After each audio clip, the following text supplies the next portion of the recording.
Hey, and welcome back to Her Rules Radio. I'm Alexandra Jameson, your hostess, life, health, success mentor in your earbuds, coming through your computer speakers. Today we are talking about late bloomers and other creative success stories. Is it too late for you? No way. If you worry that it's too late to try again or start over or begin something new, this is for you. So last week I met with a woman who was worrying about her work, worrying about her life's work, really. And she worried out loud, is it too late for me to start building my online presence? She is a well-established and really highly respected coach and published author. Yet she has this story in her mind that somehow it's too late to begin a different social media platform or to start a new kind of program that she wants to create.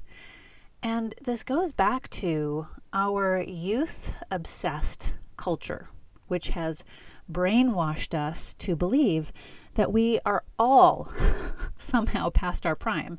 And actually, it's a flavor of the toxic patriarchy that we live in.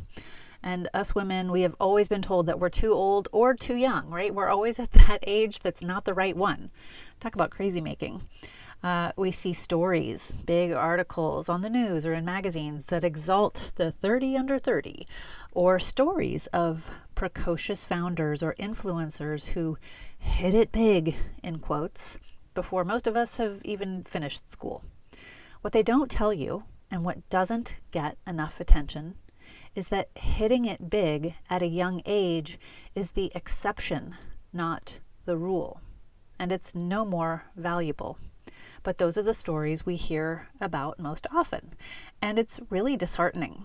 A lot of high-achieving women are secretly frustrated because they want more creativity and self-expression in their lives and work. But they're stuck in this perfectionism or imposter syndrome or analysis paralysis. And it's partially caused by this youth-obsessed early bloomer mythology that we live in. That's the coaching that I do. I have a coaching process that helps women get clear, organized, and activated so that she can launch a more successful, fulfilling, creative, sane, and nourishing career. And this youth-obsessed early bloomer myth, it keeps us from trying. It keeps us from believing that our ideas have value or that we can actually get better as we age. So I'm here to share a few simple, inspiring tales of famous folk that you may admire and a few stories of my own proud clients who were not young overnight sensations. Did you know that the average age of scientists when they are doing work that eventually leads to a Nobel Prize is 39 years old? The average age of the U.S. patent applicant is 47. Andrea Bocelli, the famous opera singer, he didn't start singing opera until he was 34. Martha Stewart was 35 when she began her catering business in a friend's basement, and 42 when her first book of recipes was published. Toni Morrison was 39 when her first book, The Bluest Eye, came out and won the Pulitzer Prize for Beloved at 56. J.K. Rowling was a single mom on public assistance before she created Harry Potter when she was 35. Alan Rickman, remember him? Sweet, wonderful actor. He played Hans Gruber in Die Hard. Alan Rickman was a graphic designer before he became an actor at 42. And Raymond Chandler, famous author, he started writing detective stories when he was 44. And it took 6 years for his first book, The Big Sleep, to be published. So many of my own clients mirror this quote-unquote later in life or middle-aged success. And one of my stories, Michelle, find that they have greater resilience to pursue this alternative path after their kids are grown and their original careers are established. Now, after launching several successful ventures, Michelle returned to ballet in her late 50s and is planning her first recital in her 60th year. When she's 60 years old, she's going to be having her first recital where she will dance on point, which is an astonishing accomplishment at any age. She also has spoken with me about several book ideas that she has in the work, which makes perfect sense for someone who has had this incredible variety of life experiences. Now, my own friend Deborah is a personal inspiration to me, and she was actually on episode 71 of this podcast. She was featured on the documentary Advanced Style, and I invite Deborah to teach at many of my New York City retreats. Deborah is an artist, a healer, teacher, and she became a fashion model in her late 60s.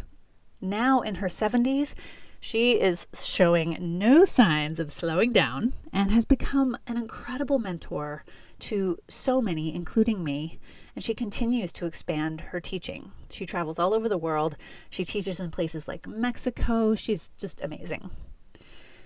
So this obsession we have with early achievement and the false taint of failure for those who don't make it before some arbitrary age, it really stunts our collective creativity, and it squashes our talent and our potential, and it just puts out the fire for our creative ideas.